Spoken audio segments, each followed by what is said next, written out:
Hello, I am Serge Salat, architect and urban designer, president of the Urban Morphology and Complex Systems Institute, author of the Integrated Guidelines for Sustainable Neighborhood Design. In this Unit 131, I will describe people-centered mobility and street design. People-centered mobility and street design. The first thing to understand is that streets are not roads. Streets are more than traffic, much more than traffic canals irrigating the urban grid. They are a complex civic institution specific to each culture and capable of infinite variations and the subtlest nuances. Streets are a common good and the public domain where social, cultural, and economic activities are articulated, reinforced, and facilitated. Streets, buildings, and plots form a coherent system that fosters accessibility. Finally, streets are a tool of urban transformation for the urban poor.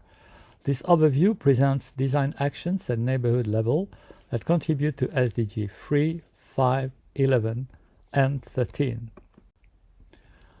This overview presents tools to connect people movement with dense street patterns, to design streets as places for people, and to leverage streets to foster urban transformation.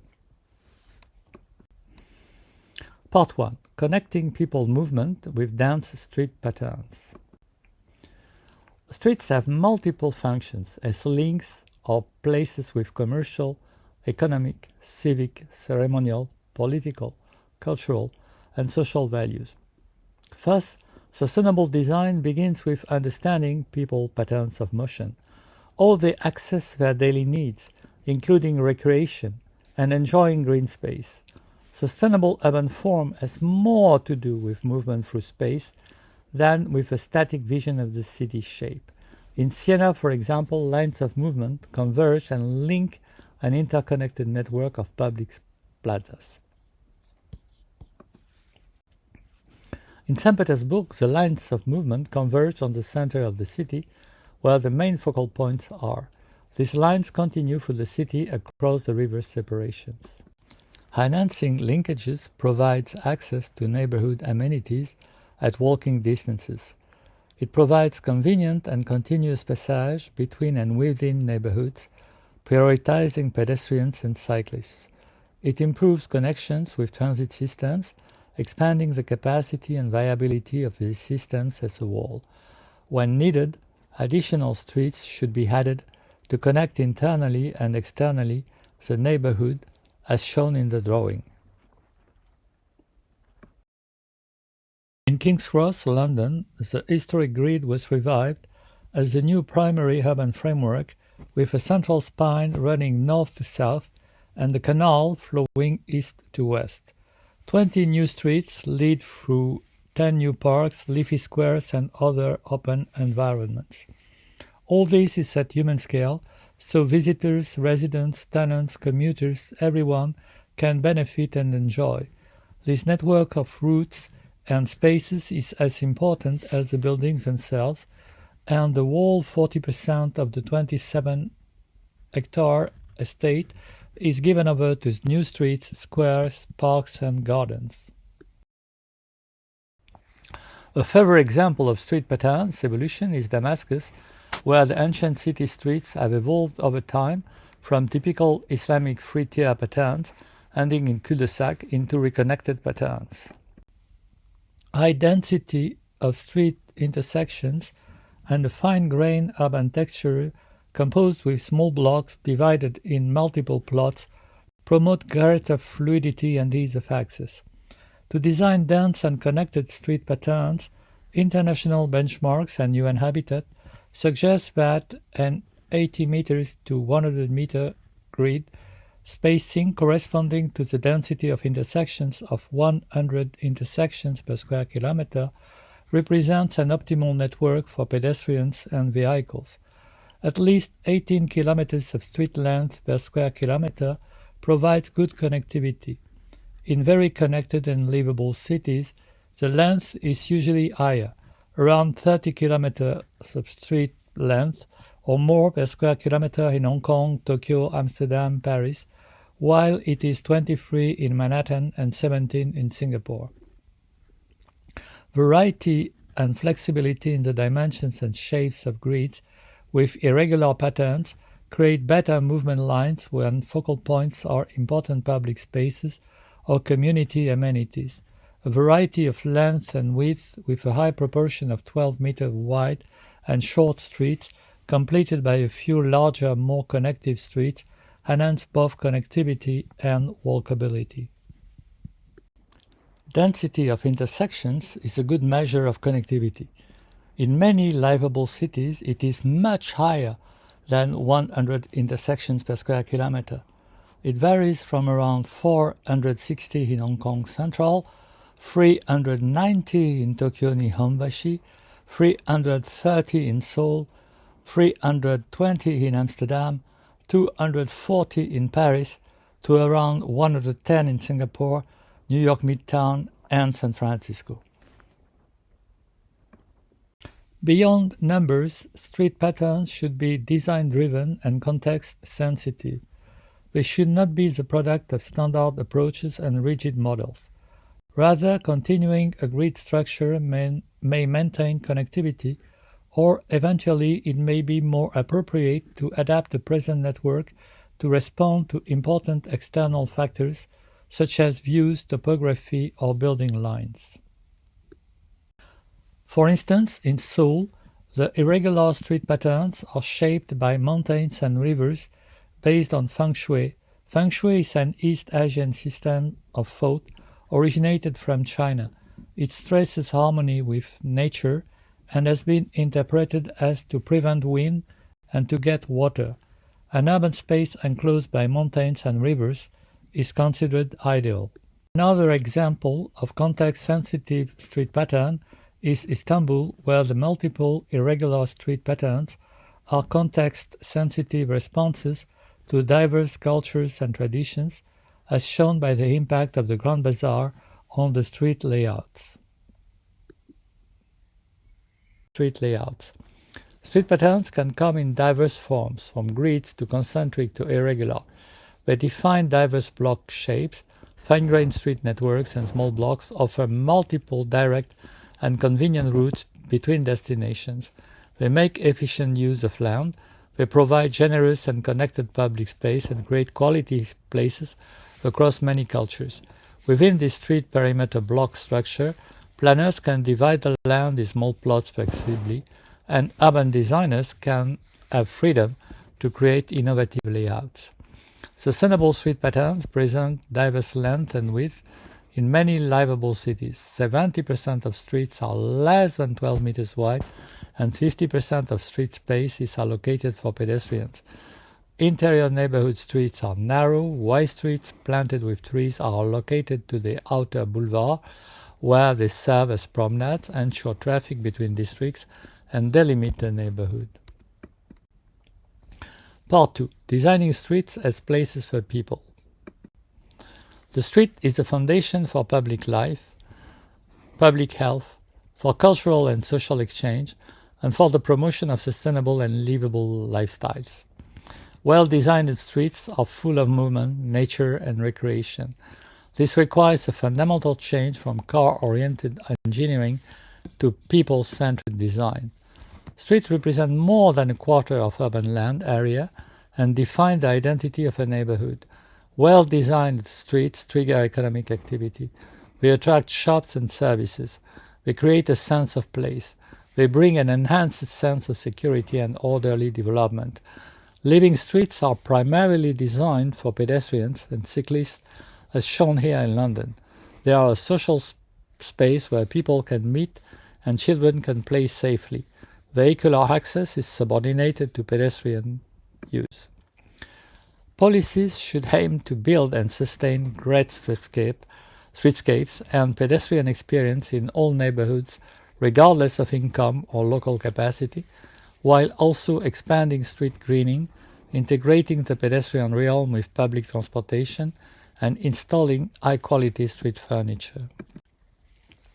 Reinforcing the intelligibility and visual coherence of streets increases the harmony between people and fosters a sense of community.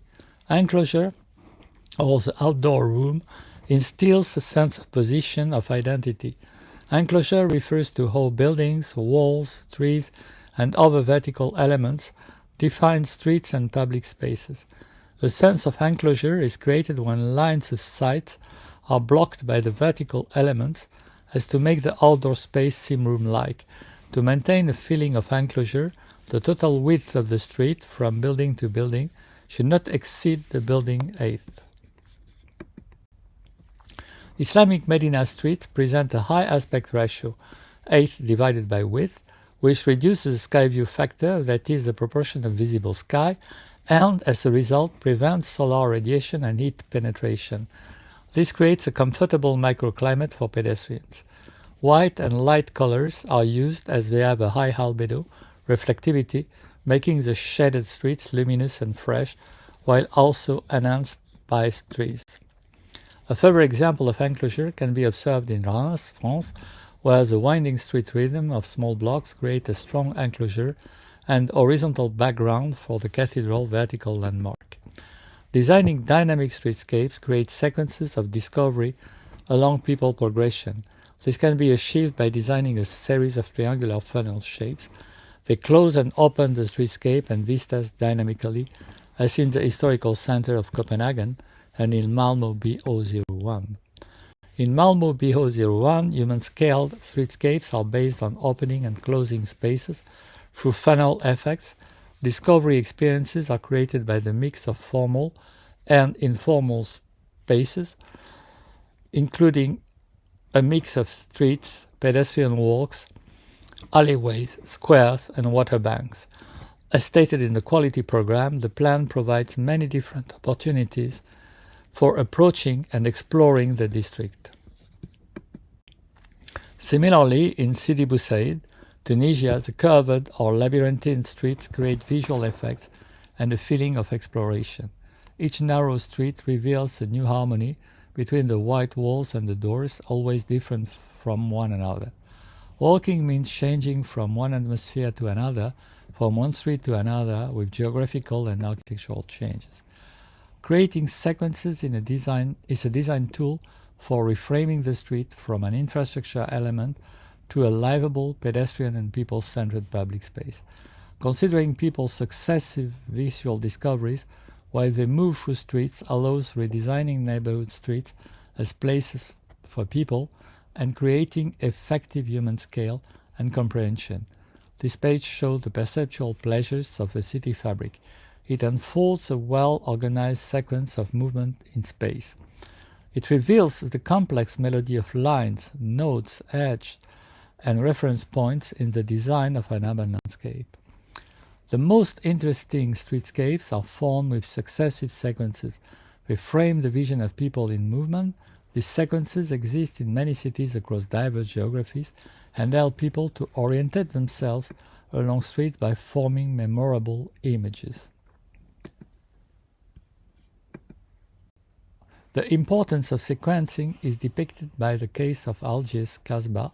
We can retrace the experience of motion through the city and capture the changes and contrasts in perceptions as we walk through the alleys, the frames, the keyholes. Unlike the static continuity of architecture, nature adds a temporal and seasonal dimension to streets. Time and natural light are intimately interlocked in the daily cycle of night and day, in the seasonal cycles, and in the annual cycles. This affects how people see the street landscape, what they expect from design, and how street landscapes are designed. Detailed design is where the identity and quality of a place is finally won or lost, as the size, texture, and articulation of physical elements create human scale. These elements should match the size and proportions of humans and relate to the speed at which people walk. Part 3. Streets as tools of urban transformation. Streets can lead to the urban transformation of deprived neighborhoods. UN Habitat suggests that this can be achieved by focusing on streets and urban layout as the drivers of transformation, providing continued-based infrastructure provision, introducing public lighting and mixed use brings more usage and social interactions. It has positive impacts on public safety. Implementing street naming and house numbering fosters a sense of belonging. allocating land for resettlement and new housing provision, and ensuring security of land tenure leads to regularization and legalization. A street-led city-wide slum upgrading, as promoted by UN Habitat, can be a practical and straightforward approach to integrate gradually slums within the urban fabric of cities. It rationalizes layouts and generates urban spatial patterns that transform slums into neighborhoods. This approach builds on streets not only as natural conduits for retrofitting services and facilitating the movement of people, goods, and vehicles, but as the public domain where social and economic activities are articulated, reinforced, and facilitated. In this way, streets become tools for social, economic, juridical, and spatial integration of slums within the city. Streets support an incremental approach to neighborhood development, linking up neighbors, businesses, and economic activities situated next to each other and sharing the common public space. Moreover, as demo projects of UN Habitat suggest, street-led area upgrading is well suited for phased and incremental development through strong participatory planning. In developing cities, street can become means to reconnect the previously segregated urban texture. In Johannesburg, for instance, the evolution of street patterns and the progressive privatization of in-gated communities reinforce social spatial exclusion and segregation. It is therefore necessary to reconnect these communities and the slums to the city to make them complete neighborhoods.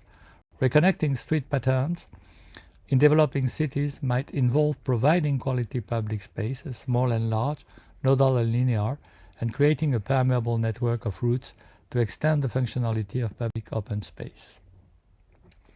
Conclusion: lessons learned. Key takeaways are: streets are the major public spaces essential to urban vitality and healthy lifestyles. Continuous and connected dense street networks can become again human-centered walls, providing for diverse movement patterns, uses, and activities. Policies aiming to build and sustain great streetscapes and pedestrian experience in all neighborhoods, regardless of income or local capacity, can foster green and thriving neighborhoods in many contexts. Streets can become a powerful tool of urban transformation for the urban poor, for transforming informal settlements into neighborhoods and integrating them to the city.